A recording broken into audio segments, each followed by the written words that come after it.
Pretty cool adventure, huh? Big long road trip adventure through space. Even ran into Space Beth. Maybe that'll happen more often. Let's not overdo it. Oh, shit. Welcome back, everyone. This is going to be my Rick and Morty Season 5 Episode 2 video. There were so many Easter eggs and references, it was way more meta than Episode 1, so we'll break it all down. If you're brand new to the channel, I'm doing videos for all the episodes. Be sure to subscribe to get them. We're doing a giveaway for Rick and Morty merch. All you have to do to enter is be a subscriber and just leave your favorite Easter egg from the episode on the video.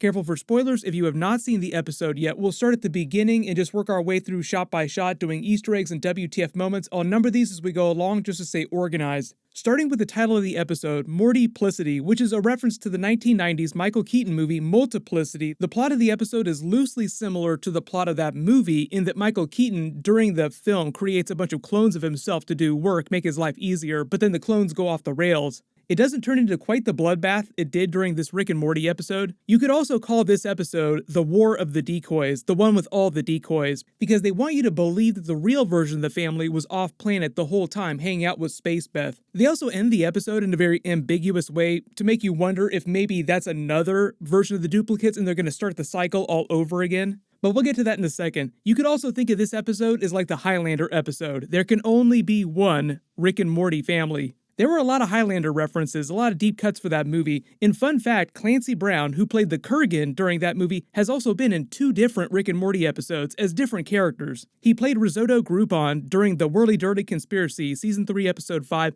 and then during Season 4, Episode 6, he played a person at the bar on the train complaining about getting revenge on Rick. The cold open of the episode starts with the decoy family of Rick and Morty eating breakfast, making a plan to kill the Christian god, who Rick says is real. He's been asleep for thousands of years, and we're gonna go wake him up and kill him mob style. And if you really want to get technical about this, like does God actually exist in the Rick and Morty universe? All the versions of Rick, all the duplicates, have the same level of intellect as the original C-137 Rick that created them. So if this fake Rick is saying that Christian God is real and he believed it, that means that he's now canon to the Rick and Morty universe. They did a version of Zeus during Season 4, so there have been godlike beings that Rick has fought before, or mythological figures that are believed to be gods. Even during this episode, he refers to himself, or one of the decoys refers to himself as a god, which has been a running bit since the beginning of the show. They don't call it out very often, but like during Season 3, Episode 1, Morty is trying to tell Summer he's not a god, he's just a really messed up demon. Then they start to set up the recurring jokes throughout the episode that they hit in all the different encounters that the different duplicates have. Something always happens to tip them off, and they realize that either their copies, their duplicates, or someone comes in to kill them before they can find out. This time it's Jerry saying that he's got a job interview, and the idea of Jerry having a successful career is so abnormal in the Rick and Morty universe that Rick realizes something is fundamentally wrong. Then we see our first versions of another group of decoys disguised as squid aliens coming to kill them, although they don't actually reveal that it's the copies underneath the costumes till later in the episode. This is one of those episodes where they have a bit within a bit within a bit. The whole idea, though, which Rick is the real C-137 Rick with all the fake-outs that happened during the episode, and even at the end of the episode with Space Beth, is that you used to be able to say that the real C-137 Rick Sanchez could be identified by the drool on his mouth. And the funny thing about the drool is that the only version of Rick in the episode that you see with drool on his lip is actually one of the wooden versions of Rick, the one that was actually trying to help everyone, which is clearly a fake because he's made out of wood. The last time we actually saw Rick with drool on his lip in an episode was Season 4, Episode 10. Then they set up the bit with the Mr. Always Wants to Be Hunted, which they pay off at the end of the episode, with that version of Rick also breaking the fourth wall when he asks if they set up the bit earlier, like, wait a minute, did we set this up? This Rick says don't hug him to completion, so I'll let you guess what would happen if someone actually did that, because they do not answer the question by the end of the episode. So Mr. Always Wants to Be Hunted is still alive before the events of the post-credit scene. I love the way they create more enemies for the family and then just don't answer what happens to them so they could always potentially come back in some future bit. I believe that he's meant to be more of a parody of Tickle Me Elmo, like a doll like that seems like a real big deal at first, but then you get tired of real fast, which he calls out. Rick calls out their bits and tropes all the time when they're making fun of them or referencing them in episodes, but this episode in particular got so meta that almost every single version of Rick and every single version of a family member had some call out to some trope that they were doing. They start to set up all the fake outs one right after the other, with each new version of the family being revealed as fake. This version gets in the car, then they explain the premise of the episode. Rick says he created a bunch of duplicate families as a buffer because of what happened with Space Beth during the events of Season 4, Episode 10 in the finale. That was also meant to be them setting up the Space Beth cameo scene at the end of the episode, which itself is a sort of meta joke about the Mr. Always Wants to be Hunted, asking if they set up the payoff. Like, did we set this up? And the answer is yes. They actually did that with several different bits during the episode, recurring gags, especially the running gag about Summer being the one in almost every version of the family, every version of the duplicates, that realized that they might be fakes as well. Like, what if we're the duplicates? And then they always had some big call out like, oh, Summer was right the whole time. The real reason for the duplicates, before it became a big gag and plot of the episode, was because the Galactic Government during Season 4 was able to track down Space Beth back to planet Earth where the rest of the family was living, so Rick wanted to create a buffer zone, and as they called out with the Muppet versions at the end of the episode, you created a sea of us because you're so afraid to lose us, reminding you that even though Rick doesn't say it all the time, he actually does really care about the family. But then in another fake-out scene, right after they get finished explaining the episode, this family gets killed by a squid ship, which is another family in disguise, who then gets killed by another version of the family, who then goes and tracks down another family. The whole Wenwolf joke is obviously just a big send-up on the tropes of werewolves and vampires, them making fun of time-traveling Dracula, saying that it's not very interesting seeing him go to prehistoric times. Then another version of Rick completely tees up like he's going to completely explain what happened to Beth's mom, like, here's all this information that you've always wanted the past 5 seasons of the show. Then the next version of Rick gets Morty to look inside his ass cheeks to tee up a big fart joke, and makes another Space Beth reference, saying that the mere suggestion that he could be fake wouldn't break him the way it would break Beth, like it broke her when she was trying to find out if she was the clone.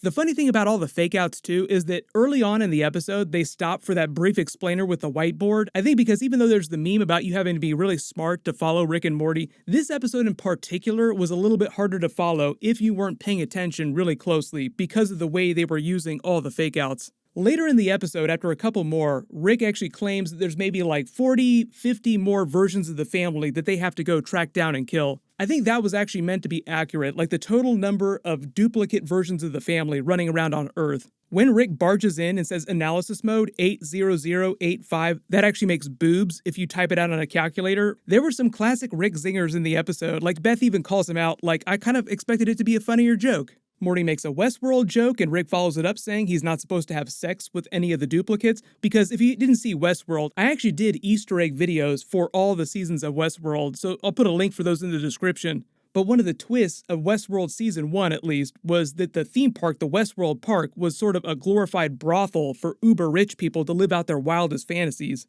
Later in the episode, they also make an Ex Machina reference, and during that movie, there's a bunch of robots that they create and then have sex with. We find out that Morty can only finish himself to completion when he uses a Yosemite t-shirt, which is gross, feels appropriate for Morty. And they start to unravel the meta aspect of the episode with the duplicates creating their own duplicate families without realizing that they themselves were duplicates in the first place. All the duplicates are supposed to be mechanical, traditional robot looking with human skin on top, basically like glorified Terminators. But they took it to the nth degree with this idea, with the bit about the later copies and copies of copies starting to degrade in quality, and eventually they were made of wood and straw, even wicker, which is actually pretty impressive if you think about it, an almost perfect replica of the family made out of straw. You may have also noticed during the episode, it felt like a lot of the jokes were recycled jokes from earlier episodes, like the wooden glockenspiel Jerry abandoning his family saying that I didn't ask for any of this. I can't remember which episode it's from, but that line is almost verbatim from a previous episode with a similar bit. At the beginning of the episode, when Rick and Morty are yelling at Summer to shut up, that's also a very Season 1, Season 2 type of Rick and Morty joke. So it felt like they actually started to give some of these lesser copies of Rick and Morty, like the more degraded quality, more recycled jokes from previous episodes, sort of in keeping with the theme of them being lesser copies. Like, we're going to give you bad jokes that are recycled because you are literally a recycled character, a copy of a copy of a copy. When Rick asks Beth if she's going to save every stray cat, there's actually a stray cat version of Morty inside Pocket Morty's. And then Rick makes a Blade Runner reference to Deckard having to hunt down all the replicants and deactivate them, quote-unquote, terminate them. They keep calling back to Summer, being the one to correctly guess that they're also decoys throughout most of the versions of the family. Then when they hit up this version of the family, they start to highlight the idea of how the other duplicates are also creating duplicates of themselves. The clue being that Rick's boobs password does not work on this Jerry. Then we meet the other duplicates that created this version, and we find out that this Rick's password is 8 == capital D, which spells out dick if you type it on a calculator, which is on par with the boobs password joke. Rick really reaching for the deep cut jokes in this episode. They have an almost identical version of the scene that we just saw earlier in the episode at this house, only this time is the Ex Machina reference, there are just a couple small differences. We learned that at least some of the duplicates of Rick have guns inside their teeth. I guess it's just the Ricks, because during episode 1 last week, Rick said that all of Beth and Jerry's teeth had suicide capsules in them, and some of the other Ricks do have the capsules in their teeth too. Rick calls out the prisoner's dilemma, which is a game theory scenario for explaining why two parties who might benefit from working together might not, even though it's in their best interest to cooperate. When this decoy talks about having to eventually accept that one of them is the decoy, that also sets up the bit later that they pay off in the episode when things start to escalate to the point where a ton of different versions of the families all just accept it and start killing themselves preemptively. Once they charge each other, though, that's when things really start to go down the rabbit hole, like they start to escalate the action of the episode. Another duplicate, Rick comes in, kills them, then pulls out the whiteboard, explaining the episode again. Like I said, I think just to sort of check in with the audience also, because it started to get so meta that they're like, okay, we want to make sure everybody follows the plot of this.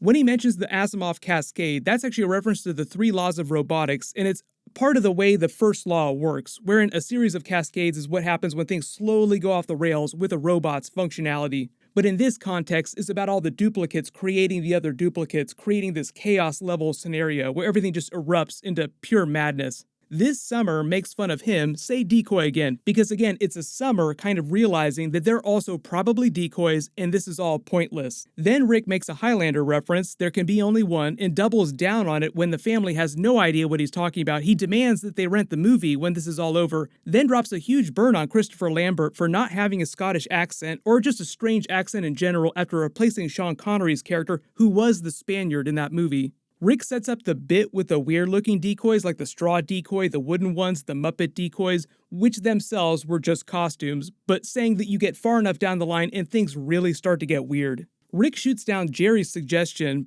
breaking the fourth wall, saying that if they were to break into 2 groups, they'd have to engage in a B story that he doesn't want to have to keep track of during the episode. There were a couple different Ricks that made fourth wall breaks during the episode. They set up the whole squid decoy reveal when this Rick has them dress up in the really crappy looking, smelly, cheap squid costumes, which apparently smell like a gym teacher, setting up the reveal that the squids were duplicates the whole time, just some of them in really good quality costumes that seemed real. Summer calls out the fact that they're probably decoys themselves again and reminds us that the family lives in Colorado. They kind of revealed that a couple seasons ago during season 3 when you see the map, but Justin has also previously said a long time ago that they're supposed to live somewhere outside Seattle, Washington. So take that for what you will. It's kind of like a Simpsons scenario where they're trying to be kind of ambiguous about where the family lives, but every once in a while they'll reference specific places. Rick makes it sound like he winds up sleeping with a lot of alien races' queens by saying that he probably slept with their queen and that's why the squids are coming for them, even though these aliens themselves were total fakes the whole time, just other copies of the family. Like, I don't know why they're attacking us, random aliens, I probably slept with their queen. Like, that's something that he does on the regular. Then we see another version of Rick in a garage torturing a small creature to get it to poop out something that looks like candy. The music that starts playing for that montage that they tee up is a copyright-free version of the Sinnerman song. I know it from Thomas Crown Affair, but it got used in a ton of movies and TV shows, so you probably recognize the tune from somewhere. But it cues up the first big decoy killing montage when they just go into a bunch of different versions killing each other. One of the Ricks finds out that he's a decoy by pulling a chip out of his own brain. I think the firmware version 6 reference here is to denote that he's like the 6th generation duplicate. Like at this point in the episode, we're quickly working our way down the list to the weird ones that Rick was referencing. Down the generational ladder, copies of copies of copies and so on. It almost feels like Summer cutting herself with a razor blade lengthwise down her arm is meant to be an edgy Summer joke, like maybe she cuts herself, until Rick comes along and just rips her flesh right off, revealing she's a copy, like you didn't slice your arm deep enough. Then this Rick makes a bunch of libertarian burns, saying they're gonna go live in the woods, off the grid, hunt rabbits, use little pieces of gold bars that will cut off with a knife for money.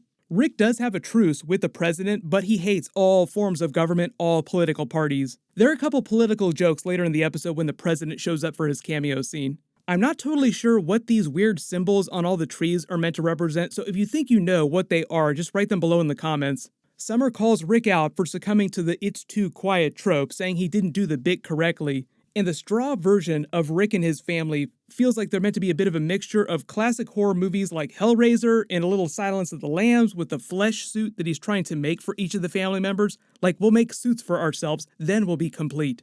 I love the barrel decoy version of Rick here too, like straw in a barrel, and it's implied that this Rick who's torturing them and going to take their skin is the duplicate that was created by this barrel version of Rick. Like he himself is a lesser straw version with no barrel. The other Rick that he's already skinned calls him out on his bit, "Kill me if I ever get this arch, like this is dumb, so kill me if I ever get this hacky." Then they all get saved by that wooden doll version of the family, and as I said, this is the only Rick in the episode with drool on his lip. He's also one of the few versions of Rick in the episode, the only one that we actually see that's willing to help other families, whereas most of the other duplicates were shooting everyone on sight. You also notice that because they're supposed to be lower quality wooden versions, their voice boxes are lower quality, so they process all the actors' voices to make them sound kind of crappier. I also love their commitment to a lot of these bits too, like the attention to detail, the wooden clock joke with the bird weapon that comes out of his hand and tweets, then retracts like a clock. And because this is a wood version of his family, they also fly in a wooden ship that looks really old-timey. They do the big reveal on many versions having banded together as refugees. Most of them look normal without any huge differences. I think to make it easier for them to animate this part of the episode, like there are only a couple weird versions during this part of the episode. They set up the whole Glockenspiel Jerry post-credit scene with the varnish, the whole idea being that you use varnish on their wood bodies, it waterproofs them, allowing them to go beyond the river, as Jerry says. Glockenspiel Morty makes a blackface joke, then another Jerry actually calls out how meta the episode is when the others try to explain to a different Jerry about what's actually going on with the squids, saying yes, it is a lot, like they really went down the rabbit hole with the plot of this episode. Then we cut to completely different versions who are in Mexico in the ocean doing their bucket list by letting Summer pee in the ocean, which feels like a callback to episode 1 when Rick said that he purposefully crapped in the ocean to spite Mr. Nimbus. He makes a Rule 34 reference, even though it's in the context of the Asimov Cascade scenario. Anywhere the family could possibly use as a hiding place will be used as a hiding place. Rule 34 is more famous for being known that anything that can be turned into porn will be turned into porn. They give each of the family members a couple quick references before killing them off. They shoot down Jerry's idea of visiting all the major league ballparks. Morty has the idea to ask out a new version of what sounds like Mexican Jessica at his new Mexican school, because that's where they are now, trying to hide out, at least for a little while. Rick saying that even though it'd be heartwarming, they don't have time for it before they get incinerated. And it also feels like a callback to Morty never actually having a chance to really get with Jessica, like they called out at the end of episode 1, where Jessica, going full time god, basically says, yes, we're going to try a couple more times, but ultimately basically telling Morty that they're never going to wind up together. They set up the whole bit with the Star Fox boss that's meant to be a callback to Rick and Morty Season 4 with the giant hologram. That's more specifically a reference to the hologram Ricks from Season 4 Episode 1 that kept following around Morty until he brought Rick back. And the final boss from the Star Fox game was basically like a giant floating head, just like Rick's head here. Their house transforms, activating all its defenses. This happens with another version of the house too, like most of the houses are all the same, so every house has a version of these kinds of defenses and capabilities. They cut to a bunch of different versions of weird-looking families. This one seems like wicker versions of all the characters. This one seems like a metal-skinned robot Rick. This is a ceramic Rick in the Arizona desert with Native American designs, like he's a planter, only instead of a plant inside his head, he's got a gun. Then this giant hologram Rick calls himself out for doing so much exposition while he's baiting them to all come get him. You see all kinds of versions of his ship, like the higher and lower quality squid versions, like the cosplay versions, and then the high-tech versions of the squid ships. There are a bunch of regular versions of his ship. Remember earlier in the episode, he said there are like 40 or 50 versions of the family around Earth. Then we get our big Keith David cameo scene. He comes back as the president for a really quick scene, but they also brought him back for another different episode later this season with the giant turkey scene from the trailer. I don't know which episode that's going to be, but he will be back. During this cameo scene, though, he just kind of waves his hand at the problem and says, how many of those Rick duplicates voted for me anyway? Then makes a joke about the Electoral College being terrible and asks for a Diet Coke, which itself is a Trump joke. If you didn't hear the Diet Coke story, so this is actually a real thing that people found out about after he left office. Apparently, inside the Oval Office, he had a button attached to the Resolute desk. When he pressed it, a little butler would come out and bring him a Diet Coke all the time throughout the day. There were a couple different people that said that they had meetings with him where he would press the button and you would see this little person come run out with a Diet Coke every once in a while. So he had a Diet Coke button inside the Oval Office. That's why the Rick and Morty president is calling for the Diet Coke. Then this Rick gives all the family members weapons that they had previously asked him for in earlier episodes. Like Morty had asked Rick for a laser whip during season 4, I think it was. Summer asked him for a lightsaber, and the tiny gun he gives to Jerry is a Men in Black reference to the Cricket, like the tiny little gun with the super high output. This part of the episode is really like the burn phase when they're trying to get rid of as many duplicates as possible because it is the end of the episode. They want to wrap things up pretty quickly. They cut to the Muppet version of the Rick family, but their costumes, which I feel like itself is kind of a meta Jim Henson reference because some of the larger puppets that he created were physical costumes that people would climb into to operate. They use this part of the episode to also call out some of the themes again, saying, oh, Rick, you created all these copies because you're so afraid to lose the family. So you really do care about us. Then they go fight it out with the survivors, or so they believe are their final survivors. When Summer makes a reference to doing Molly with the duplicate before she dies, I believe that's a callback to a previous season where she said something similar, like she wanted to do Molly before she died. She kills herself real slowly though, that is hardcore. But Summer has been pretty hardcore in previous seasons of the show. They make that joke about the Mortys being really concerned with any versions of Summer killing herself. This Rick tries to one-up the other by saying that even though it's true that you're probably the smartest person in the universe, I'm better because I'm a god, which is another callback to that wooden version of Beth in the cave referencing Rick as an unloving god who created them all. We find out that this version of Rick has a suicide tooth, and then they pay off that Mr. always wants to be hunted joke after this version of Rick repents like, oh, I finally love all you, everything's going to be good now, I'm going to be a much nicer grandfather. And they do not address what happens to this doll at the end of the episode. Like he's some creepy Mr. Poopy Butthole looking version of Tickle Me Elmo that really wants to be hunted. So he's just another potential threat to bring back in a future joke. Then they pay off the Space Beth reference from the beginning of the episode, making you think that this is supposed to be the real version of the family who's been away having an adventure with her the whole episode. But again, there's no drool on his mouth, so is he the real version of Rick? Is this the real family? Because the joke that he goes out on is by revealing the duplicates, and the family has that similar reaction like, duplicates, what? As if they're trying to tee up another cycle of the bit and there'll be more duplicates revealed. So you can let me know in the comments if you actually think that this version is supposed to be the real family. I think they're just purposefully trying to be ambiguous about it to mess with people's heads. Then during the post-credits scene, they reveal what happened to Glockenspiel Jerry. He survived in the river, then was used to make a beaver dam and as a nest, and they go into the big Highlander theme music montage. The song is Queen's Who Wants to Live Forever, which plays during the Highlander movie. As this version of Jerry goes on to live forever through different eras of human history, like post-apocalyptic, where you see animals walking around and talking, the woodpecker man pecks at his wood head because he's a woodpecker. Like I said, the Rick and Morty animators have a lot of commitment to this bit. Then he gets turned into a mirror frame in a futuristic cowboy bar, and I love how he starts to question the logic of some of these successive bits, like, wait, cowboys in the future? What's going on here? They burn him in the street, and then he wakes up again in a Christ on the cross joke with the alien Jesus being nailed up to him, like Jerry is the cross itself, which he also questions again, like, wait a minute, Romans, Christianity again? We looped back around again? We're doing it all over again? Then next week is going to be a big Captain Planet bit, so I will do a trailer video for that tomorrow. But if you spotted any other Easter eggs in the episode that I didn't mention during the video, just write them below in the comments. It was so dense with meta references and Easter eggs, bits within bits within bits, you could probably watch the episode 4 or 5 times and still find new stuff. Everyone, click here for my Rick and Morty Season 5 Episode 1 video, and click here for my full Loki Episode 3 video. Thank you so much for watching, everyone stay safe, and I'll see you guys tonight.